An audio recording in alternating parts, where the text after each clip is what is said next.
ओम गणेशाय नमः। नमस्कार, मैं अविनाश सिंह। आज हम बात करेंगे बुध महाराज के चतुर्थ भाव में फल को लेकर।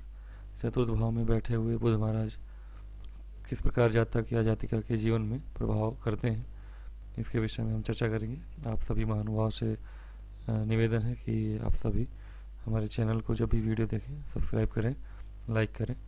और यदि आपके जीवन में कोई भी समस्या आ रही हो किसी भी प्रकार की, आप अपने जीवन में, हो सकता है आप अपने जीवन के विषय में जाना चाहें, घटना घट रही हो, कुछ अनहोनी हो रही हो, यदि आप अपने डेट ऑफ बर्थ जानते हैं, जन्म दिनांक जानते हैं, समय तिथि जानते हैं, कि सब कुछ आपको पता हो, तो आप हमें अपना बायोडाटा व्हाट्सएप कर सकते हैं।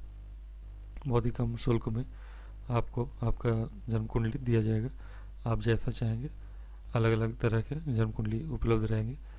और दूसरी चीज़ कि यदि आपको नहीं पता जन्म तिथि, तो उसके विषय में भी आप प्रश्न कुंडली के माध्यम से अपने जीवन के प्रश्नों के विषय में कि कब क्या आपको चाहिए वह भी पूछ सकते हैं।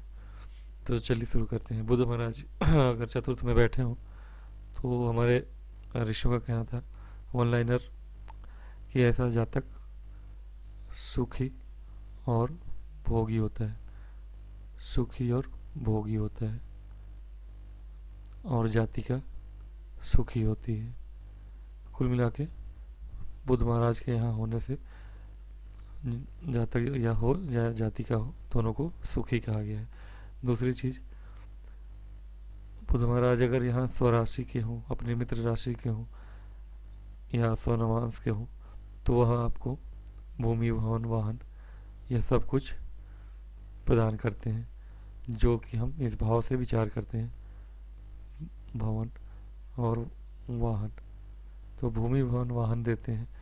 और यदि बुध महाराज, चूंकि यह सौम्य ग्रह की कालपुरुषी राशि है, चंद्रमा कालपुरुषी कुंडली में यहाँ चंद्रमा ही विराजमान होते हैं, भले किसी और अन्य राशि में बुध महाराज बैठ जाए। बुध महाराज हालांकि ऐसे ग्रह है जो किसी भी ग्रह से प्रभावित होते हैं, राहु केतु की तरह, जिस भी राशि में होंगे वो ऐसा ही व्यवहार होता है इनका।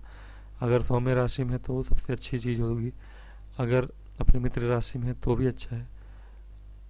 मित्र राशि में भी शनि इनके मित्र हैं, लेकिन कुंभ राशि इनके लिए उतना अच्छा नहीं माना जाता।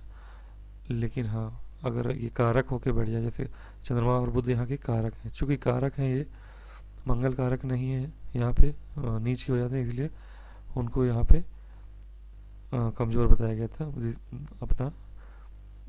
लेकिन ये जो है आपके बुध महाराज यहीं के कारक होते हैं, एक तरह से इस भाव के कारक होते हैं। तो भाव के कारक होने के कारण बुध महाराज को यहाँ सारा सुख देने वाला बताया गया है। ऐसे जातक को लंबे आयु तक माता का सुख प्राप्त होता है, मतलब कि दीर्घ आयु तक माता का सुख मिलता है।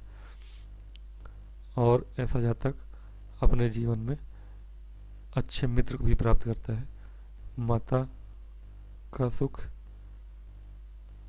और अपने मित्रों का सुख मिलता है। चूँकि चंद्रमा की कुंडली कालपुरुष में चंद्रमा की राशि है ये, और मातृग्रह दोनों ही हैं, बुध है, शुक्र है और चंद्रमा है। यह एक निर्मल और कोमल ग्रह कहे जाते हैं। बस ये है कि ऐसा जातक जो होता है थोड़ा चाटू वाक्य बोलने वाला होता है, विद्वान होता है ऐसा जातक। बुध अगर महाराज जो बैठे हो चतुर्थ में, ऐसा जातक जो है विद्वान होता है। लेकिन विद्वान के साथ साथ यह चतुर्वाक्य बोलने वाला होता है।